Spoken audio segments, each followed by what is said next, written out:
Opäť je tu čas na cyklistiku. V slove opäť píšeme široké E. Široké E má svoje miesto medzi 46 písmenami slovenskej abecedy. Široké E sa ale špecificky píše iba po týchto štyroch spoluhláskach. B, M, P, V. Poznáš význam týchto slov?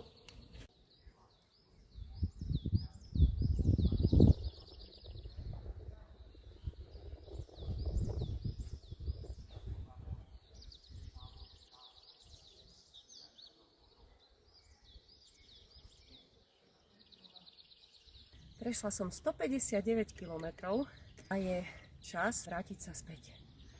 Predtým však musím uhasiť svoj smet.